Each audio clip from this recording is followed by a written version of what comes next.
Welcome to Laugh and Learn with Vern. I'm your host, Eric Vernston. Thank you so much for tuning in. This is a very special episode with someone I go all the way back to middle school with. About 5 years ago, she had a viral Facebook post and literally went around the world.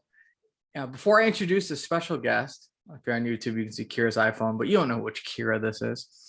Just as a disclaimer, this is not the official or unofficial position of the United States Army, the Department of Defense, or the U.S. military, which is all kind of really, in a way, the same thing, but just kind of two people having a wonderful conversation. So with all that being said, please welcome a very wonderful person, Kira Torres. Hello. It is so great to see you. The last Yeah. time we probably saw each other was maybe almost 20 years ago at some random part of South High School. Yep. Long time ago. Oh, it feels old. And now you're in Orlando. Mm-hmm. And you have completely changed your life. So that was what caught my attention was 5 years ago. I didn't remember the time frame, but I remember you had this post, and it ended up getting translated to an article. At least I saw the one you sent me was Australian News about how you've been 5 years sober of heroin. Mm-hmm. At that time, yeah. And now you are 10 years sober. Yep. What you got a smile on your face. What is it like to wake up and be 10 years sober of that addiction? Feels like a dream. Like it doesn't even feel like that was my life. Like it really just feels like a dream. Like to see how far I've come and the dreams I've chased, the accomplishments that I've progressed in. It just it just feels like it was just one bad dream, What was it like 5 years ago when you make this post and it just catches fire? I mean, I remember it was like, I think you had like hundreds or thousands of shares. You had like tens of thousands, maybe hundreds of thousands of likes. Like at what point were you like, this is a thing? Honestly, like I saw there was one that had like millions of views, and I was just like, oh my God, like my anxiety got so high because I had so many people messaging me, just asking me like how I did it. And it was really surreal. It was weird. Yeah. How did you get hooked up with like that article? Like did like news stations like reached out to you? Like what was that? Yeah, what happened? I have no idea. I really don't know if somebody sent it to somebody or if somebody shared it and somebody saw it. I have no clue. I just woke up with like my inbox blown up, and then I saw the post. Okay, so you never did like an official interview? No, it was just me making a post. Like I had 5 years. I was just proud of myself. Like, let me share my story of, how this all kind of happened. And it just kind of went from there. Could you give like a cliff notes of that post? So it was basically talking about how my addiction started when I was 16. I had a kind of rough childhood. And from there, my addiction just continued on and went until I was like 25-ish. But I was just lacking love. I was raised on control. My mom's love language is different than mine. So if you're missing the love language, you're not feeling loved. So I think that was just a big part of it. But when I started doing drugs, I just found something that numbed all the pain. And I was like, oh, great. This is my coping skill. Cool. Like this is what chills me out. Like this is my answer. And that went on, I was homeless in Chicago. I was sleeping at O'Hare Airport. I was sleeping on the subways, at the park, on the side of the expressway, motels, staying on the west side of Chicago in abandoned buildings, like just, doping stuff. And I ended up getting on methadone. And that's where I met a friend of mine who introduced me to my husband. And Still husband, right? Still husband. 10 years later. Yep. That's great. And yeah, he wasn't like any of my exes. He wasn't like the people that I dated. And I don't know what he saw in me, but I don't know, it worked. And he ended up getting hit by a car, and he was off work for 4 months, and he was like always by my side, so I couldn't like sneak off to get high anymore. And I stayed clean for those 4 months, and then after 4 months I was just happy, and I was like, I don't want to get high anymore, and I stopped. And then we ended up getting married. I went back to college, and then from there I got off methadone, which was like 3 years later. But yeah, like I said, we got married, and our whole lives just changed. I found the love that I was lacking, and it just made me not want to get high anymore. Like I found what was missing in my heart. What do you think it is about that story outside of the surrealness? I mean, even hearing it to me is almost surreal how amazing I mean, it's like the ultimate comeback story. I know, right? Yeah. I mean, it's amazing. What do you think it is about that outside of that resonated so much with people? I think because it was real, and it was raw, and it wasn't, let's keep out this stuff that makes me look bad because I don't want people to think that my image is bad, or my reputation. Like I put it all out there. And I think a lot of the world lacks that type of honesty. And I think that's really from what I've had people tell me, that's what really resonated with them, was just how real and raw it was, and like from the heart, not just some story to appease people. Just some post to get 5 likes. Yeah, it was genuine. Where does that come from? Now, I don't remember having deep conversations with anyone in middle school or high school, especially not you. Yeah. And I don't mean I just maybe I think I'm not bad. Like I don't, I was like, awkward middle school. It wasn't like, oh, I remember Kara from middle school. I wasn't gonna have a deep conversation with her. No, don't worry. Luckily, I don't get offended very easily, so you're good. Yeah, you don't. I mean, where does that openness come from? I mean, you're very, I feel it coming through the screen. You're very vulnerable. You're very open. We talked earlier about, you talked about God. Like, where does that come from? I don't know. I was born with this weird heart. I don't know. I've always been very upfront and honest and blunt. I don't know. It's just, yeah, I don't know. Why do you think others don't have that? Like, what do you think? Because I feel like society, especially now, is just a lot of people they're so closed off, and they're afraid to say, I love you, or like, I love you as a human being. I think what you've done is beautiful and what you're doing is amazing. And I just feel like a lot of people don't want to say things like that, or they don't want to say like, I'm proud of someone. Like, what do you think that is? I think there's a lot of factors that go into it. I think there's a lot of trauma. I think that America in general is just pretty narcissistic, I think with vulnerability, everybody's trying to be strong.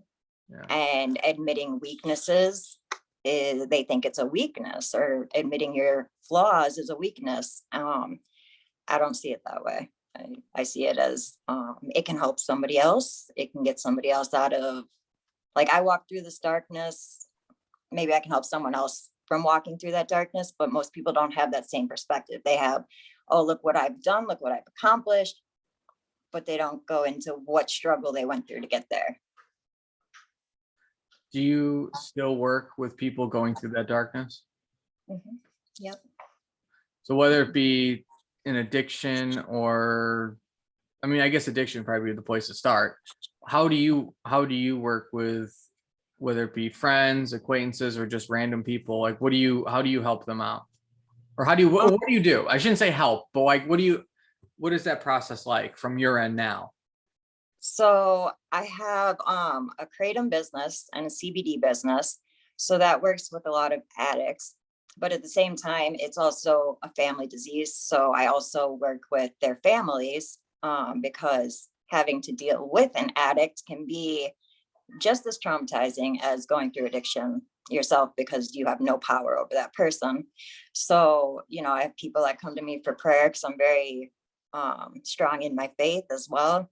I have people that had psychopath boyfriends that have been abused that come to me because I've been through those situations. I have people that have been homeless and need resources. You know, I've had like every bad thing that can happen to a person has pretty much happened to me. Sure. So like, it's such a big range of people that I am able to help and guide and give advice to. It's really just, it's crazy. There's just so many people, everybody's broken, everybody's hurting, everyone's going through affliction, you know. So I just try to be the light in the darkness. When you work with families, what is that process like? Because I know that almost every family, whether it be a child, a brother, or maybe even like a cousin, almost every family at this point, at least in America, has someone who's got some sort of either alcohol or drug issue, and it comes out in ways that, you know, maybe they do a good job of hiding it, but then they call someone late at night and they're just like abusive, or it's like a situation where it is like they're on the street and they really need help. How do you work with families overall, like generally speaking? It's really it's different for each person, because a lot of families are like, well, should I do this or should I do that? And I'm giving them my perspective. Well, when I was in addiction, I would say that to manipulate somebody to do what I want, you know, or I would use that excuse, I'm going to get clean tomorrow, just to hold you off, you know. So I give them, Why does that hold someone off? well, when you're constantly asking your son, daughter, mom, dad to go to rehab, and they keep saying, you know, I'm going to go tomorrow. I promise I'm going to go tomorrow. I'm going to go tomorrow. It gets them off your back until tomorrow. And then is that kind of the opening to get high, or is that just like you have a room to breathe in that environment? Well, it's more so to make them aware, because these family members, they get their hopes up. They really believe the addict is gonna get clean tomorrow. Yeah. But I know that game. I've played that game, and I've watched all of my friends play that game. I already know tomorrow doesn't come. Tomorrow, you're just gonna say tomorrow again. I've never met anybody that actually goes tomorrow. So it's really hard to watch the families get their hopes up, and the next day they're not going. Yeah. Getting their hopes up and not going. I say, you know what, let's hope for the best, but there's a chance that this isn't going to play out the way that you're hoping. Yeah. And it just kind of brings them back down, because I feel like expectations are what really break people. So if you can kind of get their expectations to a place that's in reality, like realistically, by understanding what an addict is going through and what their mind is thinking, it just kind of helps them not go so up and down. What is that addict mindset? Just one more. I'm just going to have one more. It's always one more. You're just trying to get to the next whatever. I'm just going to get high one more time. I'm just going to get high today. And some of them truly believe it. But unfortunately, that obsession in their head, it doesn't stop. We talked earlier before this about like trying to find quiet. And it's kind of the idea of like drugs find the quiet. How did you break that cycle and get from I'm using this to find the quiet to I don't need this to find the quiet? Or what do you do now? Do you meditate? How do you find that space to be just with yourself? I actually have that space a lot. Like, unless there's something like going on with a family member or something, like that's the only time where I like get in my head. But for the most part, I'm never bored. I'm very peaceful. Like I feel like I lived such a crazy life for those 10 years that now I'm totally cool sitting at home in my house, just listening to music and thanking God for this beautiful life that I have, you know. But I always tell people, so you can understand, you know, when it's storming out and you're driving and it's like the rain, thunder, lightning, everything's just on your windows and on your car. It's so noisy and loud. Yeah. And then you go under a bridge and it gets quiet and peaceful for a second. And then you clear the bridge, and again, it's just chaos and craziness. That bridge is what heroin is to people. So when their demons or whatever obsessions in their head keep telling them, just get high, you ain't shit, you're never going to be nothing, just go get high, you're failing everyone anyways, then they go under that bridge when they get high. And that's what stops it. And so that's how I kind of like to explain like heroin and those type of downer drugs to people, is it literally just gives them that quietness that they can't get naturally. It took a lot of practice with meditation for me to get it constantly. What's your meditation practice now? I'll usually do a little meditation. I'll just listen to some nice, quiet, calm music, or I'll listen to worship music, and I'll pray, and I'll just listen, and whatever little thought, there's always that little thought in the back of your head, like your intuition. Like whenever something comes to me, like I'll just meditate on that. Do you still so like, for example, like, yeah, the thought, so you'll meditate on the thought. Well, I'll sit quietly. I'll wait to see what thought comes into my head, because this is how I've done all of my healing, is through meditation and listening to my intuition, praying to God, like, what do I need to heal from next? And when I sit quietly and I ask God to search my heart, like there's something that I might have completely forgot about that'll just pop up in my head. And I'm like, oh Lord, let me go through this now.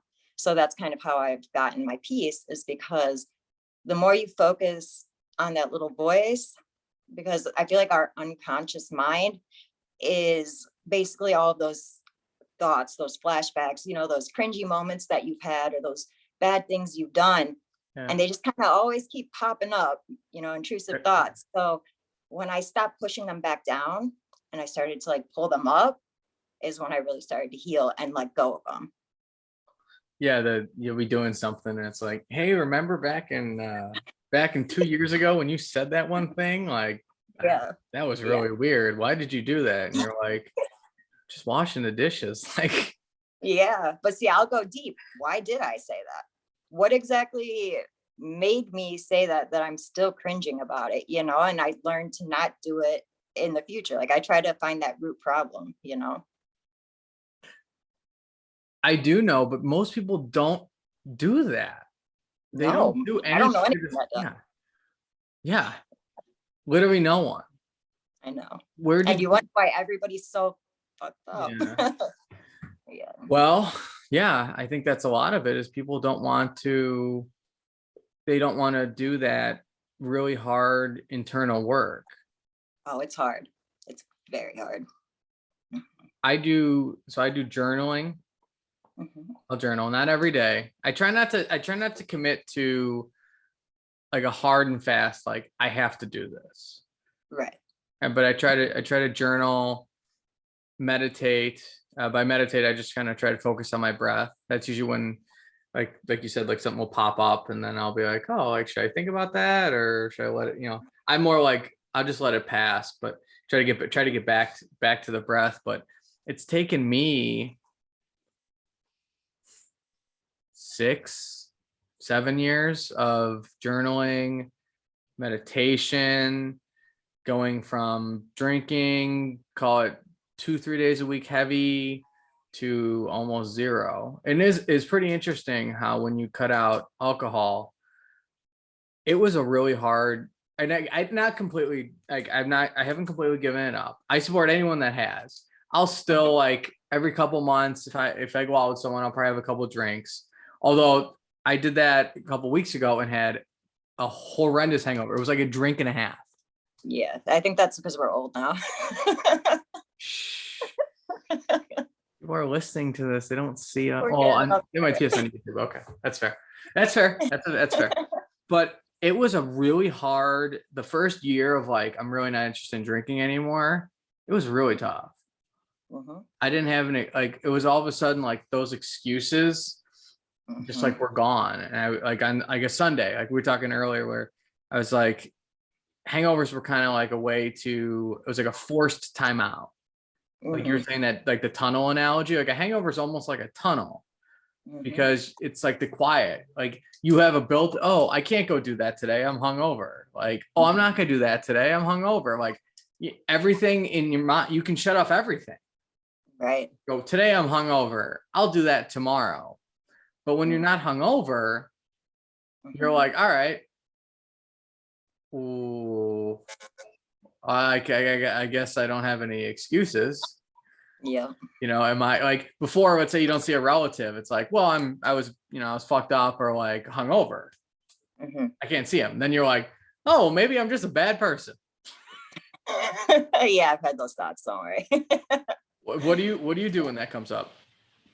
I don't know. I mean, I take an honest look at myself. Am I a bad person? Like, am I making bad choices? Is my character bad? Like, what do I need to improve on? You know, like, I don't know. I'm very honest with myself. If there's a negative thought that comes in my mind, I prove it wrong, or I accept it that it's correct. It depends on the thought, though. I want to go back to, so you had this like 10-year period where you were fighting addiction.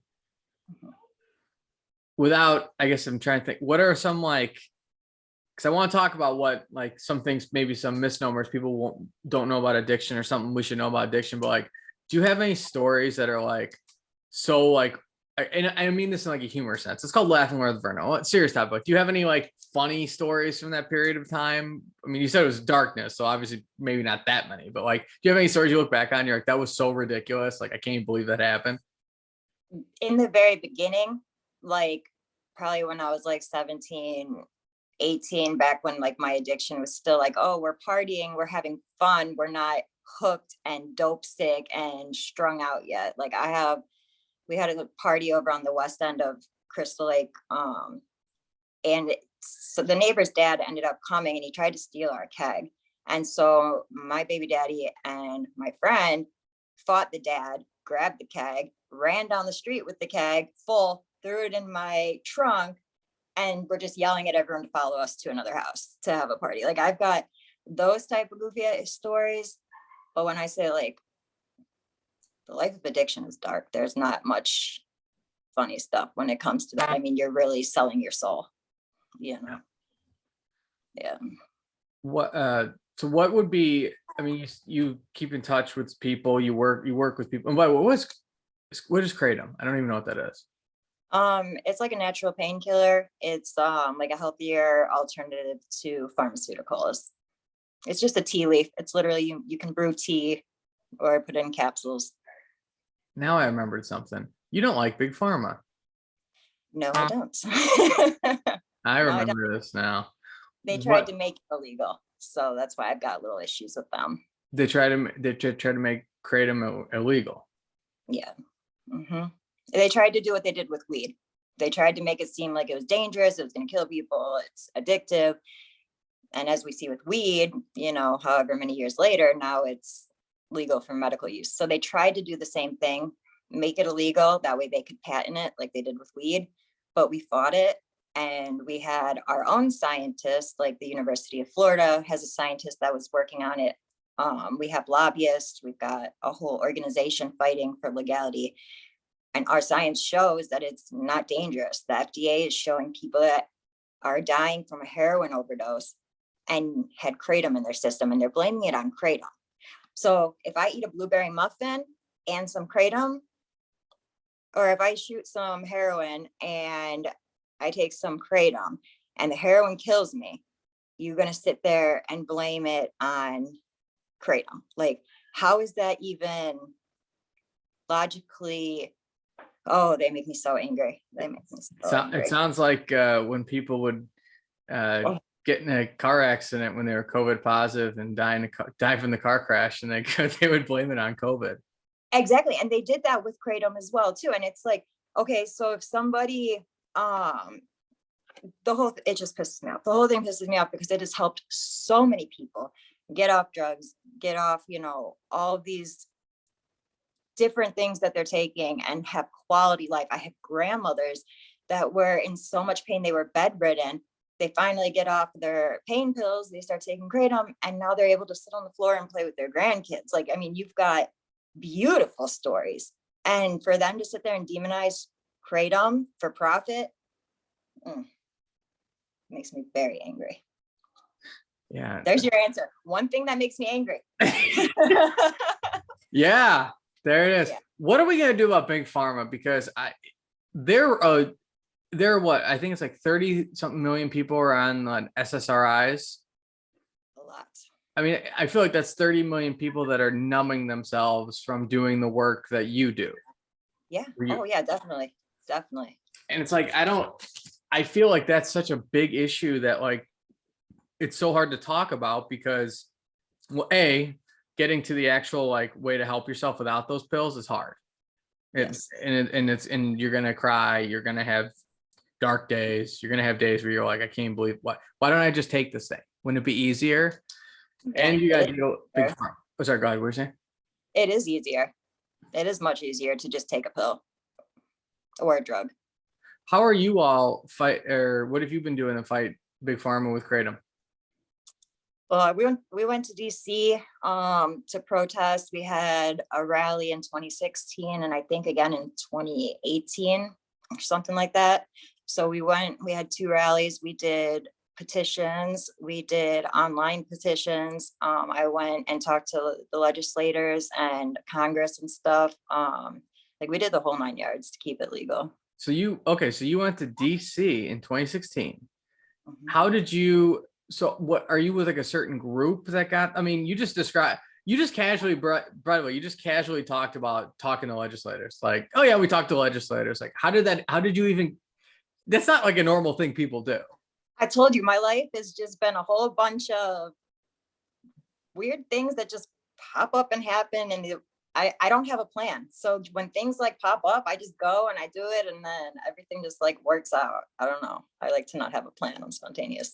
I'm a free spirit. My mom says I'm like a leaf. Wherever the wind blows me, there I go. I ended up in DC with legislators. Did you get the vibe that they were listening? Some of them are just like brushing us off, but you know, some are closed-minded and they don't know what's going on. Some of them heard about it but didn't know much about it. So yeah, we just talk to everybody. Do you feel like kratom is where it needs to be right now in terms of usage and acceptance, or where would you want that to be? Well, I mean, I think it should just be, a lot of people want it regulated just for safety and stuff, but I think it's fine the way that it is, honestly. I don't like how, I mean, I'm not one of those like my body, my choice people. I'm more do whatever you feel is best for you. I'm gonna do what's best for me. Yeah. And I think that everybody should have that opportunity and be able to choose what they want to do. If we have the right to choose to do illegal drugs, why can't we have the right to choose to do a healthy alternative? You know, so that's kind of where I stand at it.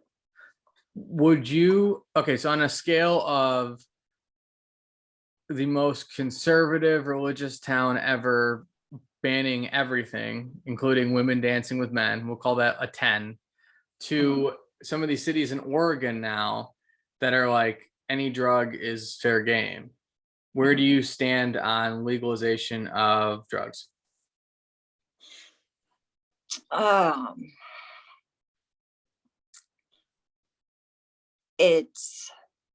understand why they're legalizing it from the perspective of it's a mental health issue, not a criminal issue. People commit crimes because they are addicted, but they are addicted because they are trying to cope with traumas and whatever issues they're running from. So legalizing it is making it where you're not going to jail, you're going to go get treatment, you're going to get help that you need. So in that aspect, I understand. In the other aspect, you know, from going through what I went through, I know having it easily, like, okay, I don't have to watch out for the cops. Like, it's going to make it that much easier for people to go and get it and not have to worry about that. So I guess I would be like smack dab in the middle. Like I can't even take a side. Like I understand both perspectives. Yeah. And again, like I was telling you earlier, the system, like addicts, they're so different, but so much the same, where it's like jail might work for somebody, prison might work for somebody, but rehab might work for somebody. So which way? I don't know. I don't know. It's such a complicated subject, it's really hard to figure out what is right and what is wrong because there's so many different areas and aspects that have to be looked at.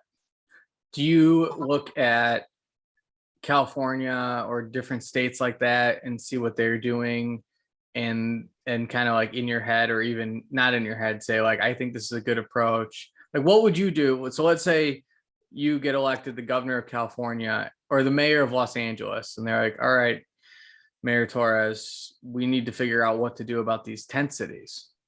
What would you do? Tent cities, let's see.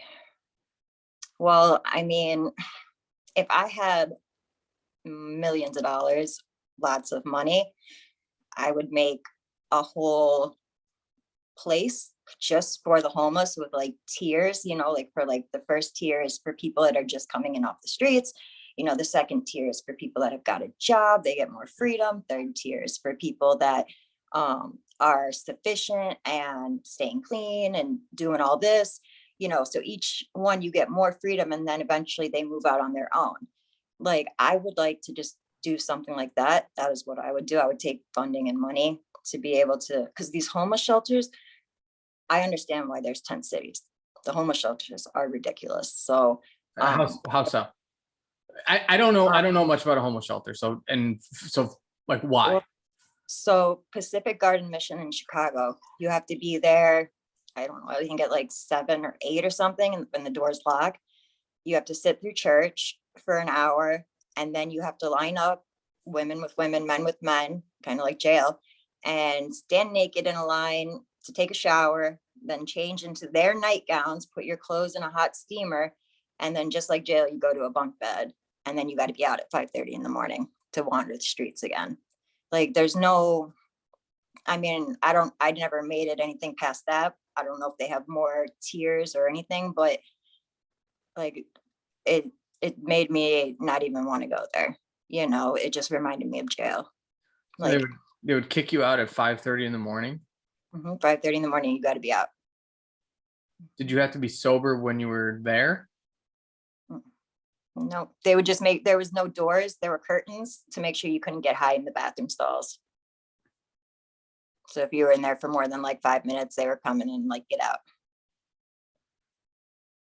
You said you compared it to jail. Mm-hmm. In what ways? Like that process?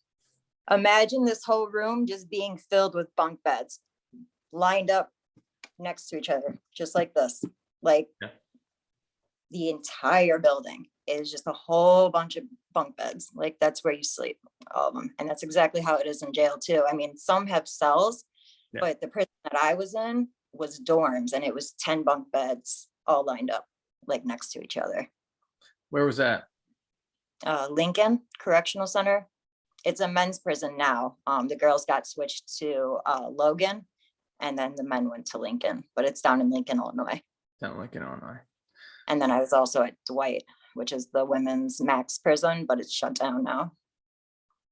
When was the last time you were in jail?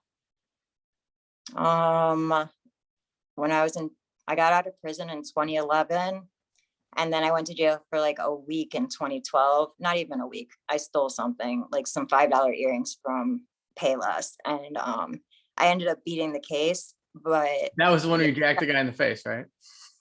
What? Yeah, that's the one. Yeah, that's the one. Not one of my fondest moments, but yeah. Okay, so I mean, you've literally been 10 years sober of jail, drugs, like everything. Well, I'll smoke weed on and off. I don't really count. Like weed. That's legal. That's legal. I know. I have my medical card, but still, like, some people are like, "Oh my God, it's not clean." I'm like, you know what? Like, if somebody can have control and smoke weed instead of going and doing like all the other hard stuff, who the hell cares? People drink wine every night. Yeah. Ain't no problem. Who cares if somebody smokes weed at night or if they're on it for pain management? There's no difference, but some people get all crazy. But yeah, all hard drugs, jail, prison, all that. You know, wine just has better marketing and better lobbyists than weed. I know. I know you see people and like, I can't see you, but you seem like you look like your face is skinny. You seem like you look like you're in good shape. You Yeah. see people that are like, that like drink, they're like swollen. And then they like demonize people smoking weed. And it's like, have you looked at yourself? I know. I know. I know. Like, It's I hate the judgments, but it's humans for you. Everyone wants to point at other people's stuff so they don't have to look at their own. what is something, or actually, hold on, before we get there, what about hallucinogen? I mean, I shouldn't say hallucinogens, but like, I know some people like microdosing, and some people now are using like mushrooms, ayahuasca to work on beating addiction. How do you feel about that? I would say go. I mean, I'm not going to say go for it, but I'm not opposed of it. I think Yeah. that psychedelics are really, really helpful if taken correctly. There's actually an ayahuasca retreat down here in Orlando, Florida that I was looking into, but I decided not to do it. But it was very intriguing. It's like 10 years of psychotherapy in one night. Is that that's the pitch? Huh? That's what they say. Yeah. Mhm. So why didn't you? I don't know. I guess I get scared. Like, Yeah. I don't know. I've gone through enough. Like I'm Yeah. doing well the way that I am. I don't want to like go on a Yeah. trip and never come back. So that's just my own personal choice. But I'm not against it. I've looked into like the ayahuasca stuff, but Yeah. yeah. What is something about the criminal justice system that if so this is, I don't, we'll say same thing where now instead of the mayor of Los Angeles, you are the state's attorney of, Mm. I don't know, Orlando County. We'll call it that. Is that the county? I have no idea. No, but it's close. Yeah. So we made up a new county. What would Yes. be, how would you, from your experiences, how do you think addiction is treated in the criminal justice system? And if there were changes to make, what would you recommend and why? I was actually just talking to my best friend about this. And we both came to the same conclusion. There's no right or wrong way to go about it, because you're dealing with some people that just made a bad mistake, because I mean, anybody can really end up in jail. I mean, all it takes is one bad mistake. I almost went to jail for a residential burglary that I didn't even do. Like, if it wasn't for my friend's mom saying I believe her, I would have gone to jail with this guy that did it. Yeah.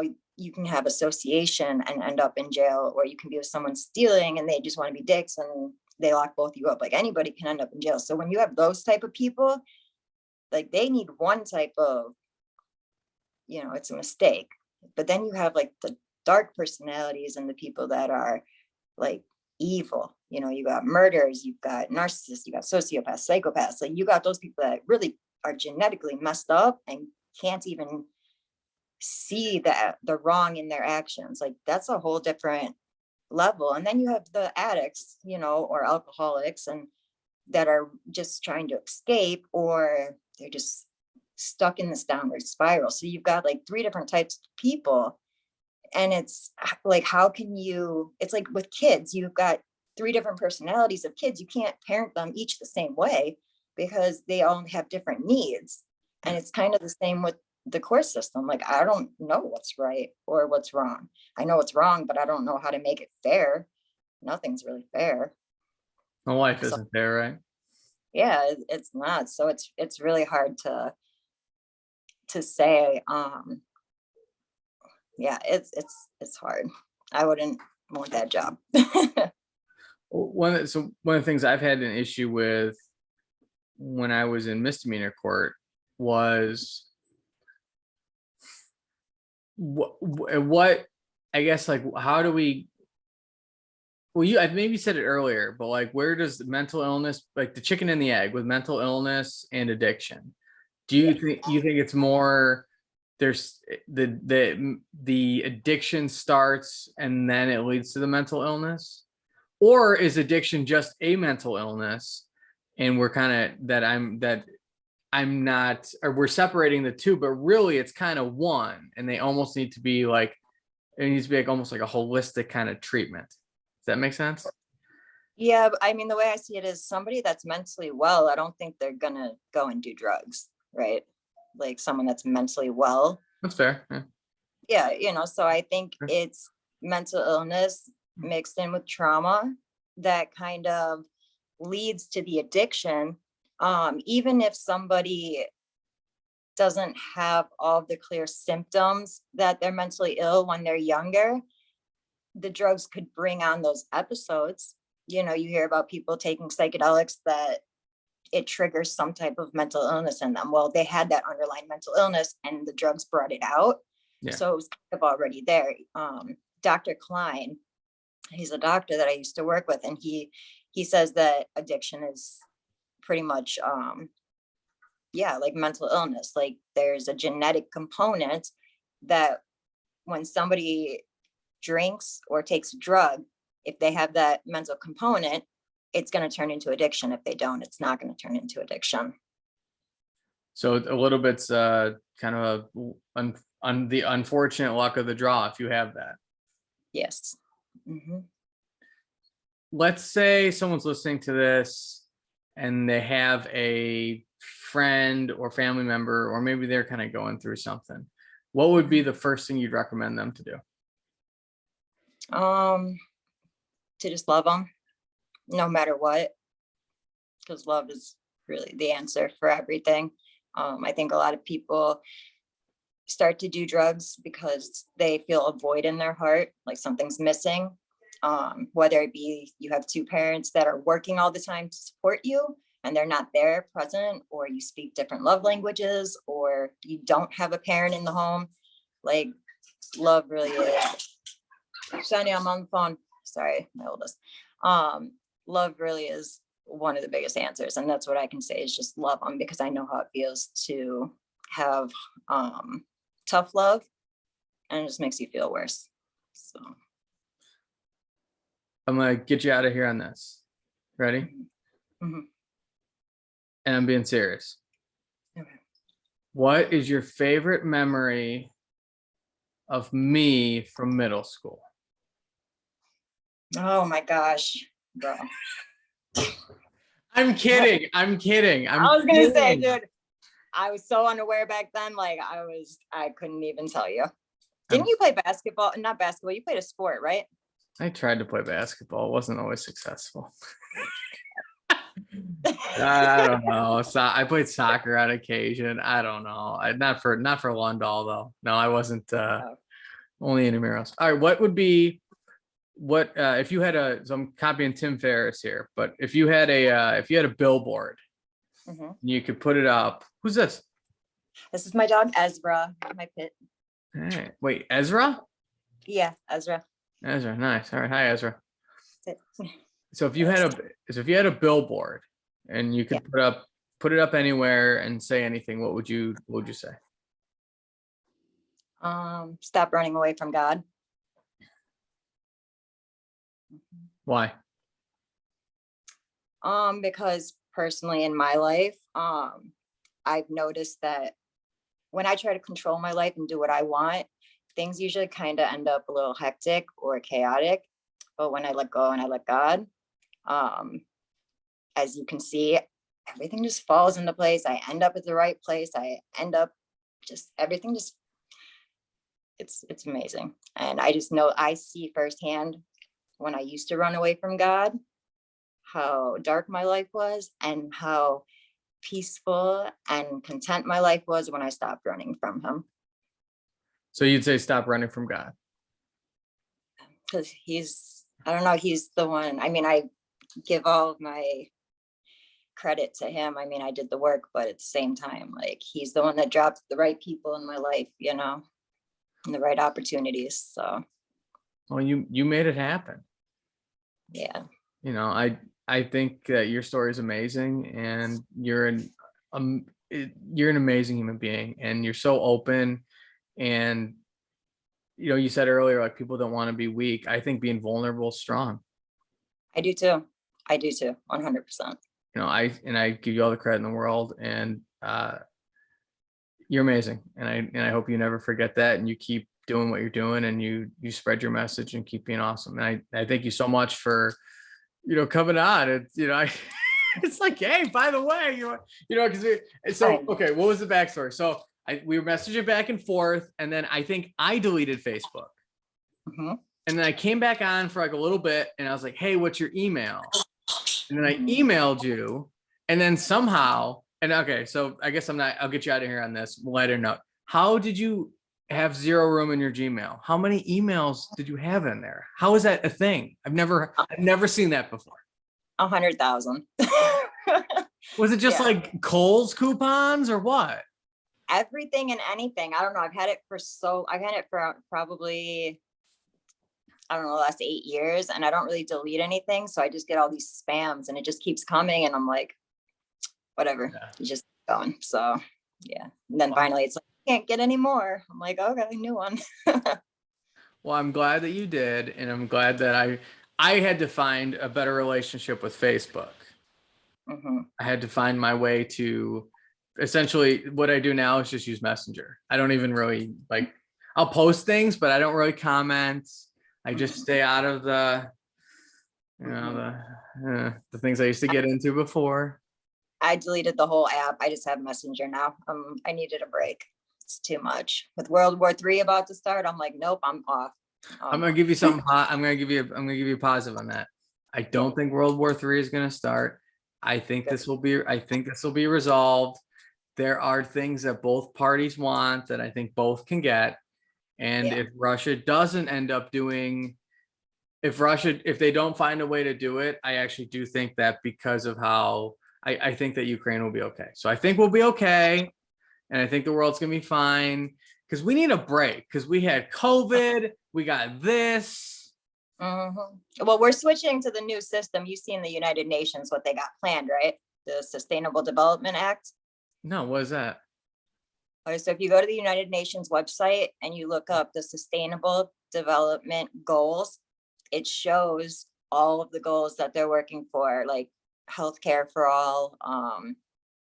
Oh God, I can't even name off the crap, but you'll see it on there. There's like a whole bunch of goals, and it's basically police reform is another one. So like every single issue that we're having, I feel like it's them just switching to this new system, because the future is here. We're in the technological era. So everything with AI is going to be coming, and everything is just going to be from what they want, the goals that they have. They want world peace. No more hunger, no more problems with healthcare. Like everybody's going to be the same. Do you like that? Again, I'm kind of in the middle on everything, because it sounds really, really good in theory. Like world peace sounds beautiful. But at the same time, when you realize that we lose a lot of our rights in the process, it's kind of like, well, like the vaccine, I really thought we were going to get mandated for it. I was like, oh, this is it. This is how they start the medical thing. Everybody gets vaccinated. Everybody has to be mandated for it. So I was really surprised that didn't happen. But people in this country, it seems like people are like, I'll go along with it. But the minute they're like, I'm done. Yeah. Mm-hmm. Not moving. Yeah. Because it seemed like all of a sudden that whole thing shifted real quick. Mm-hmm. Yes. And I don't know what happened, but it was just like, yes, okay. We're not gonna, at least around where I am, you rarely see anyone even in a mask. It's almost like COVID is just completely done. And like even 2 months ago, a month ago, you couldn't have said that. And I don't know what happened or where it came from, but I don't know. It's different down here in Florida. We shut down for like a weekend. That was it. And then everybody was just back to normal. Like literally, it's been like a year and a half. And my family I went up to my grandma's funeral, and my whole family is like elbowing me. Like, hey, how are you? I miss you. I'm like, are you fucking kidding me? And they're like, you need to wear a mask. I don't feel safe. And I'm like, what do you mean? You should be worried about me. You're all wearing masks. Like, I'm the one that's not protected. It's Yeah. really crazy to see the difference between Illinois and Florida. Would you ever Really move? Would you ever move back? I hope not. I mean, if like I really had to, but I hope not. Well, Yeah. my girlfriend and I are going to try to get down there in the next 5 years. So we might be neighbors sooner than later. Good. You have to vote red down here, though. You can't vote blue. That's not a problem.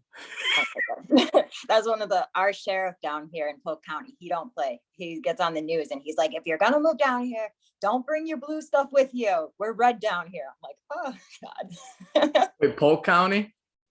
Polk County, yeah. Polk. All right. If they okay, Polk County. Yeah. He gave permission when they were looting down here. He deputized everybody in the county. He said, you guys have permission to shoot first, ask questions later. If you see anybody like trying to break into your stuff or break in, I'm deputizing you. Yeah, he's really cool down here. And let me guess, the looting stopped. Yeah, we didn't really have much of that. All right. Polk County. I'll be there within the next 5 years. Kira Torres, thank you so much. No problem. We might have to do this again, talk a little bit more red versus blue states. So sounds good.